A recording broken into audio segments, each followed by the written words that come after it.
Okay, so day 6 of the boot camp is here. Welcome, ladies, to another day.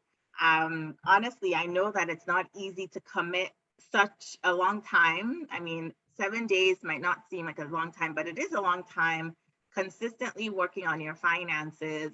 But that's what boot camp is, right? It's if it was easy, everyone would do it. So, as always, I do just want to commend you for showing up and for taking the time on a weekend to actually work through your finances. So well done. I promise not to keep you too long, but I believe that today's session is an important one. And so it's something worth spending time working through. And so to recap, I am Yewande. I'm the founder and CEO of Her Wealth Grows. I'm a medical doctor, a psychotherapist, and also a financial literacy educator. And my passion basically is to simplify the language of money so that this information can be accessible to you. And then you feel empowered and confident when it comes to managing your own finances. Because at the end of the day, this is what I wish for every woman, not just to work hard only to pay the bills, but to actually feel the rewards, the peace, the calm, the independence that comes when you actually have your finances together and you're doing what you're supposed to do. And that often, the challenge that we often have is just a lack of information. And so I hope that the information that we've shared over the past few days will be at least a stepping stone towards feeling that calm and peace and confidence with your money. And so we have covered a few things over the past few days. I had made some promises coming in, and we've actually completed 3 of the 4. And tomorrow will be the final step in knowing the secrets of financial success as a professional woman. We've talked about the one thing that's keeping you from feeling at peace with your finances, which is staying in the dark and not taking the time or braving the reality of the situation. We've talked about what most women ignore, but what will lead to them feeling confident about their money, and that's taking control and coming up with a plan. And we've also concluded this practical approach to dealing with money-related stress. And everything we spoke about from day 1 all the way up to day 5 is that practical step-by-step approach. So now you have a toolkit available to you to deal with money-related stress. But today we're actually going to push things a little bit more, because that's what boot camp is, right? Is just pushing yourself to the limit, but talking about something that I believe is so important. In fact, I love talking about habits in general, but today we're talking about money habits and sort of the science, the psychology, and the step-by-step approach to actually building money habits. And I'm going to be simplifying them, because I firmly believe that when you understand how things work, when you understand why you're doing a certain thing or why you're not doing a certain thing, it makes it so much easier to change your behavior. And for day 6, better money habits made simple. At the end of the day, we all want to have a good life. We all want to be able to look back and say, you know what, with everything that I had, with what I had available to me, I'm thankful that I have lived a good life. No one ever wishes that at the end of the day, when all is said and not done, that they're looking back and they're looking back on their life and they realize that they're full of regrets of things that they didn't do. But I think we also overestimate what it takes to actually have a good life. Many of us might think that it takes having X amount of dollars in the account, a certain kind of career, maybe a certain kind of partner. There might be certain things in our lives that we feel like, if only we had this, then I would have a good life. Then I feel like I would have a good life. But the truth is, it's actually more simple. Habits your habits will eventually determine the quality of your life.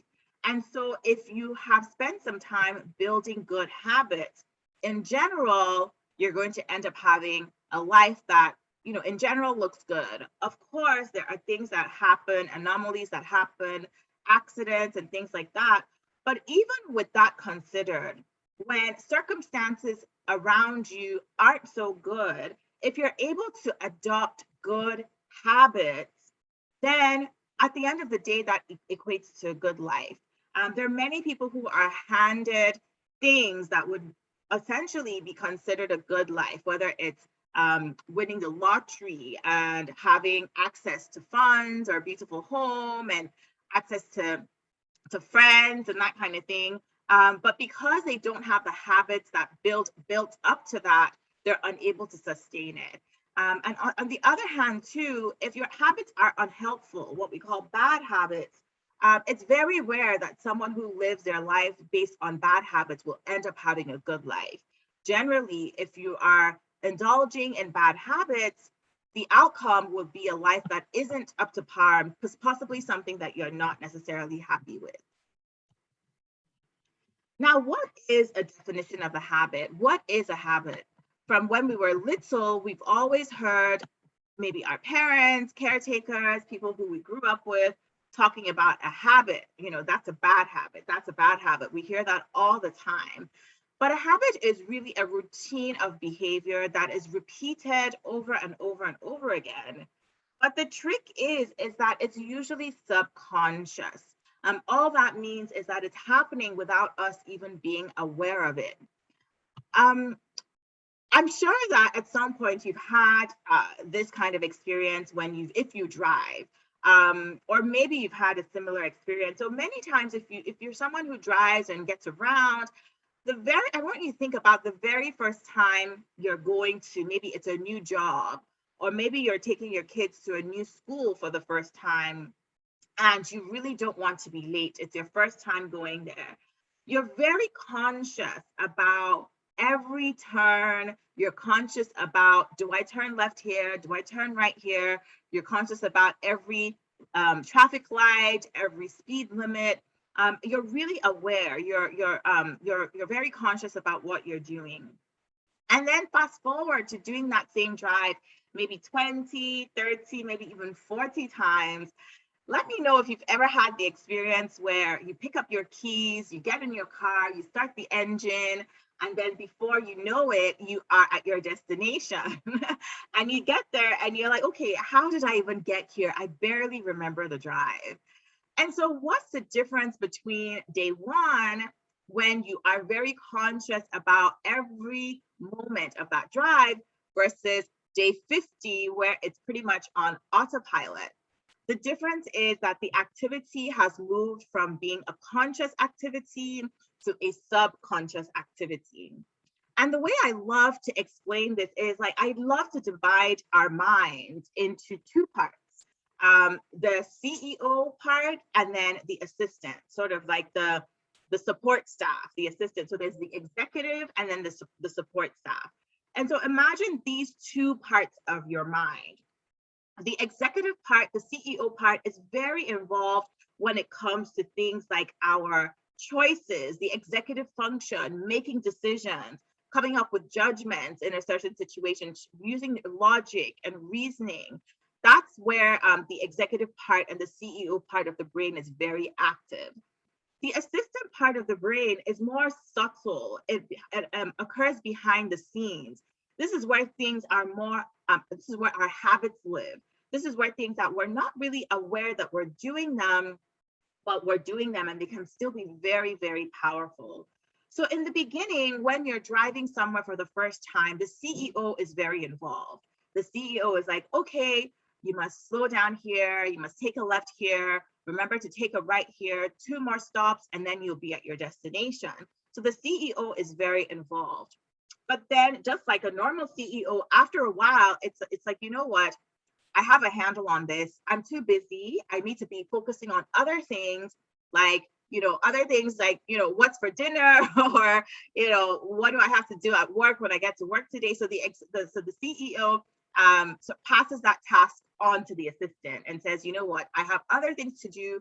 Here, assistant, take care of this particular situation. And so this is when things transfer from being conscious to being subconscious. So the assistant is the subconscious part of the brain. And this is why, for me, sometimes I come down in the morning, Before I know it, I've opened up the fridge. Before I know it, I've grabbed a piece of bread and I'm completely on autopilot, right? And but before you know it, how many times have you had a situation where you're eating something and you don't even remember picking it up? You're just on autopilot. And usually it's because it's become a habit. And so specifically for money habits are the bricks that you use to build your wealth. So if you have good money habits, then as you continue to build on those habits, you are going to build your wealth. But if you have unhelpful or bad money habits, that's significantly going to impact how much wealth you build and how you're going to eventually, what your financial future is going to look like. So the habits that you are working on consistently on a daily basis, those are the bricks that you use to build your wealth. And so what are some examples of money habits? Budgeting is an example of money habits. So making sure that you have a system of telling your money where to go instead of wondering where it went, right? Tracking is a type of money habit. Making sure that you're going through your bank statements or keeping an eye on what it is that you're spending on, just so that you can make adjustments as necessary. Saving is a type of money habit. Instead of spending impulsively or spending in a way that's not planned, saving up towards certain expenses is a type of money habit. And investing is also a type of money habit, making sure that you're making contributions, whether it's to your TFSA or your RRSP, making sure that those contributions are going in on a consistent basis and checking on them, not obsessively, but maybe once a year, to make sure that you're not either over contributing or under contributing. Now, I want to speak on how habits form. I think it's very important for us to understand how habits form, and psychologists have studied this extensively. I have coined this process the triple R process because I think it's an easy way for people that I work with to actually understand what it means to form a habit using the triple R process. Now, it's based on work done called the Habit Loop by Charles Duhigg. So Charles Duhigg, after studying multiple different animals across multiple different species, came up with, even human beings as well, came up with this concept called the habit loop. And I've used his studies and his findings to establish the triple R process. And what is a triple R process? The triple R process starts with the first R, which is remind, the second R, which is reduce, and the third R, which is reward. So remind, reduce, reward. And what does that mean?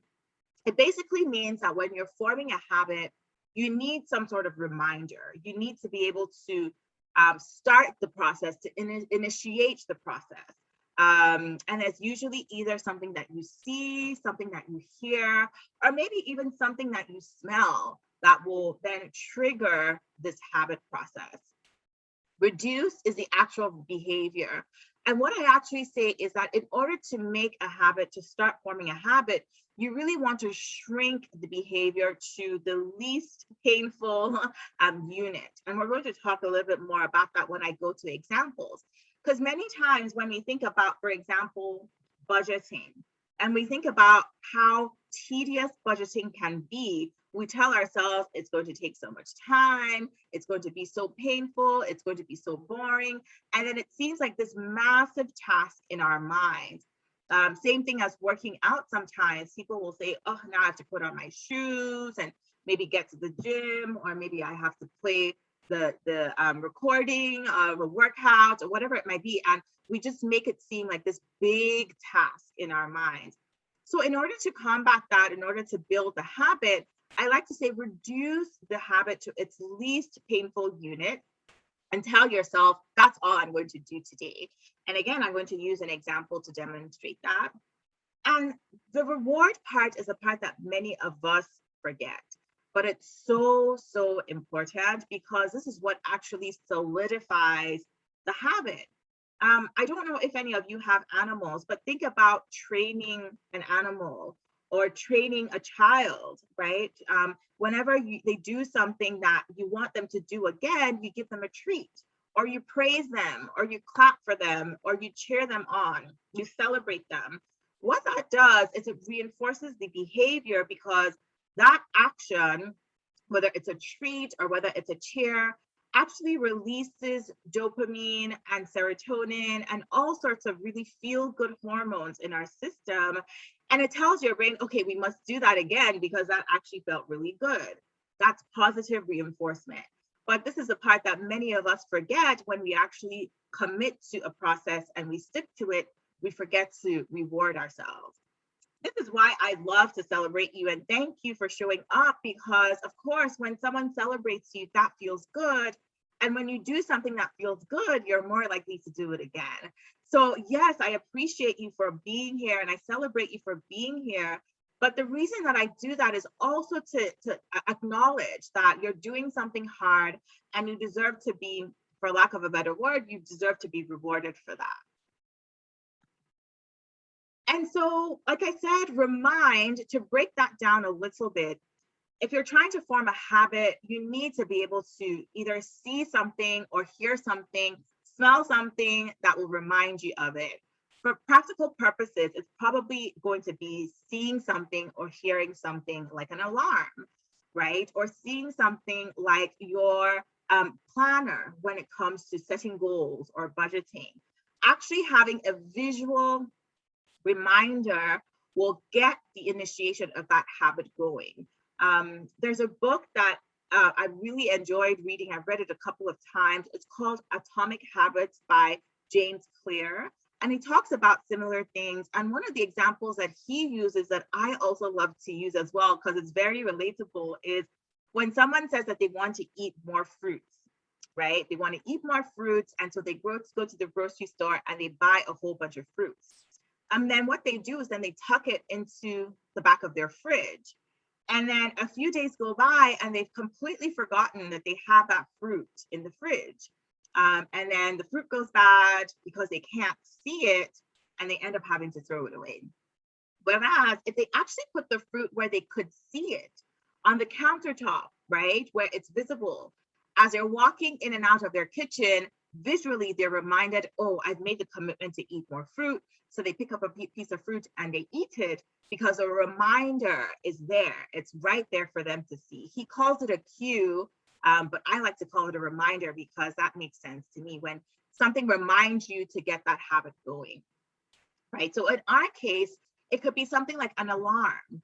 And I always say, if you're going to set an alarm for something like budgeting or tracking expenses, name your alarm something fun and something exciting, like get that money, honey, or secure the bag, or something fun that you can actually say, get motivated by. Like, it's no point putting an alarm that says budget, because I mean, you can do that, but in order to get that reminder to get you motivated, make it fun and exciting. So an alarm is one thing that you can put once you've scheduled your date for, again, budgeting or tracking, whatever that might be. Put it in your phone, set an alarm, and even go a step further by having a notebook on your table where you can see it, ready with your pen, because that will also be a visual reminder as well as the alarm. So reduce is one thing that I find really helpful for people who are struggling with motivation. And the reason you're struggling with motivation is because the thing that you're trying to do just seems like this huge deal. It seems like a big deal that your mind has turned into a mountain. So say, for example, you're trying to budget and you're like, oh, it takes me an hour to do this. And, you know, it's going to take forever and it's going to take me a while to get everything sorted and organized. Your brain is basically telling you that it's this mountain that you have to overcome. And so then you procrastinate because it feels like such a big deal. But what you can do instead is actually shrink that activity to a smaller unit. So instead of telling yourself, oh, it's going to take an hour for me to budget, make a commitment, a small commitment to yourself and say, you know what, we're just going to spend 5 minutes reviewing the budget every day, 5 minutes. And your brain is like, okay, 5 minutes, we can do 5 minutes. 5 minutes is not so bad. Same thing I tell my if I'm working with someone on working out, for example, I'll tell them, just tell yourself you're just going to go once around your house. Once around your house. Don't worry about doing a 30-minute run or anything extravagant. Just commit to doing one lap around your house. Really shrink it down to its least painful unit. And what that will do, there's a law that says that an object at rest is going to stay at rest unless there's a force that pushes it out of that position, right? And so shrinking down that object basically requires less force to push it.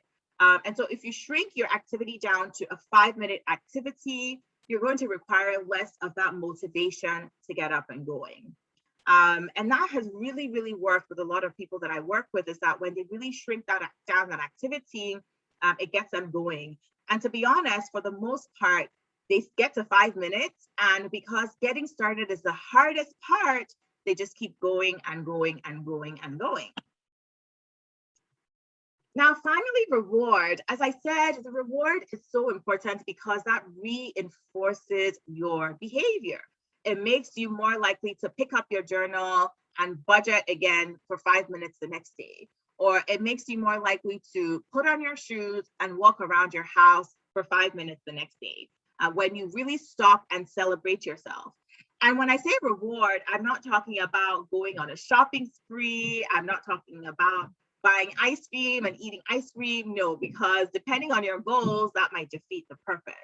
But something as simple as just saying, yeah, I did it. Good job. You know, you said you were going to do it and you did it. You know, something as simple like that can be, your brain will register that as a reward. For someone like me, it's giving myself a nice scalp massage, right? And just for other people, it might be actually coloring in. We talked about tracking your progress. It might be coloring into their tracker, just seeing that nice color, that box get colored, signals to your brain that, oh, that felt good, we should do it again. Or even something as crossing off. How many of you are list writers? I love to write lists. I love to write lists, and I usually put a checkbox next to my item, and just checking it off at the end of the completion makes me feel so good.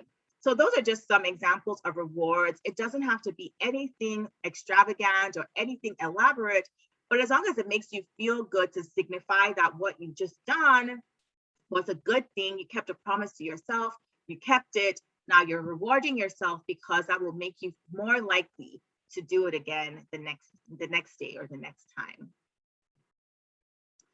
So we've gone through the triple R process for building habits. I'm going to now run through 2 examples. And these 2 examples are going to demonstrate how to use the triple R process, not only just to build a habit, but actually also to break a habit, because it's one thing to build good habits, but then we also have to think about habits that are keeping us back, that are holding us back, that we also need to break. And so I've talked about budgeting already, which is a helpful money habit. And I already spoke about how you can use the triple R process to help build that. So the first thing would be to actually schedule your time for budgeting and putting on an alarm, a fun alarm, putting it in your planner. And so that way you have the R, the first R, which is the reminder, right? The second R would be the response. Commit to, reduce the behavior. Committing to only 5 minutes a day. 5 minutes a day doesn't sound so bad. It's not as bad as what you think, an hour, but just really reducing it to 5 minutes a day will make you more likely to actually get up and do it. 5 minutes is done, and then you'll do the rest tomorrow. And of course, the reward, celebrating with a bit of a happy dance, right? Cheering yourself on, so that tomorrow your brain will say, okay, you know what? This is an activity that felt good. Let's do it again. Remember, this is all happening subconsciously. Eventually, it will all start to happen subconsciously, and you'll find that you might not even need a reward to get yourself budgeting at a certain time every day or every week or whatever it is that you decide. Now, I want to talk about breaking an unhelpful habit.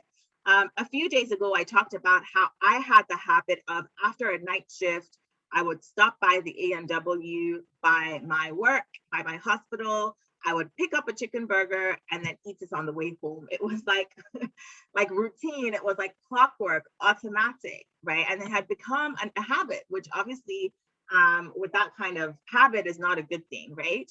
And so, what are some of the things that I could do? I don't work at that job anymore, but say I wanted to break the habit. What are some of the things that I could do to break the habit? Thinking about the first R, which is remind. Every time I see that orange sign as I'm pulling out of work, right? It would remind me, if that would sort of be the initiation, the reminder. So what could I do? There were two ways of getting out of the hospital. What I eventually actually started doing was I would take the way that was away from the A&W, so I didn't have that visual reminder. It was out of sight, out of mind.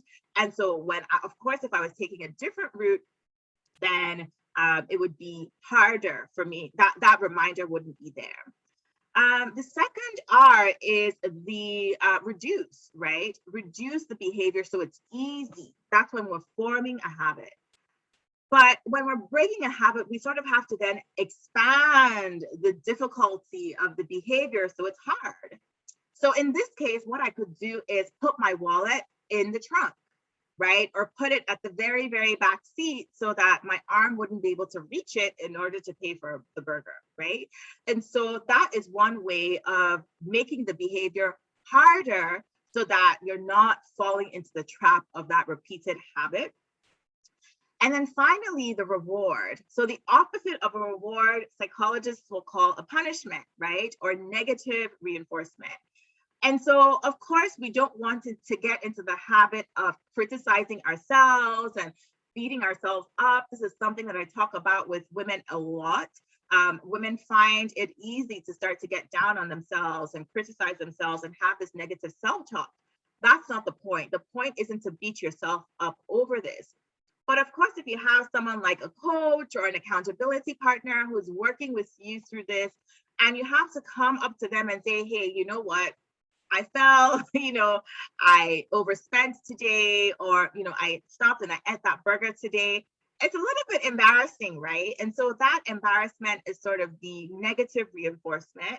That would be the opposite of a reward. So you could put a system like that in place that will help you when it comes time to breaking habits. So first of all, taking the reminder out of sight, out of mind, making the behavior difficult. So something like, some people will freeze their credit cards. For example, they'll put their credit cards in a cup of water.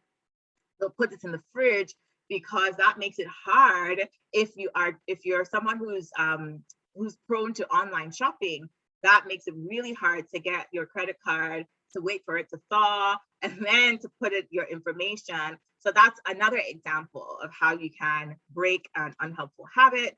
And then finally, thinking of something that would make you feel uncomfortable, that you would rather avoid doing that than falling for the habit. And so we've come to the end of day 6. I can't believe we're here already. The homework today will be to pick one habit, just one habit, whether it's one that you want to cultivate or one that you want to break, and use the triple R process: the reward, reduce, the remind, reduce, reward. Use the triple R process to see how you can build up the habit or how you can break the habit. And yeah, like I said, we've come to the end of day 6. Tomorrow is our final day. Tomorrow, we're going to be talking specifically about the secrets to success, financial success for Canadian women. And so I'm really excited for that talk tomorrow. It's going to be 3 p.m. Eastern. Tomorrow, there probably won't be a recording. And even if I do a recording, it's probably not going to stay up for too long. I will do a recording, but I'll take it down after a few days. The reason being, this is a class that I will probably repeat over and over and over again. But tomorrow will be the first time I do it. So it will be live, and I'll keep it up probably until Wednesday of next week.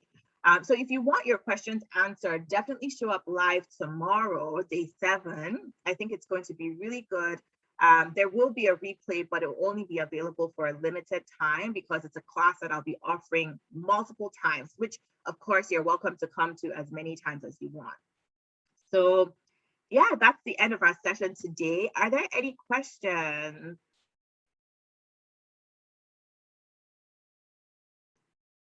Any questions? Anything you would like me to clarify?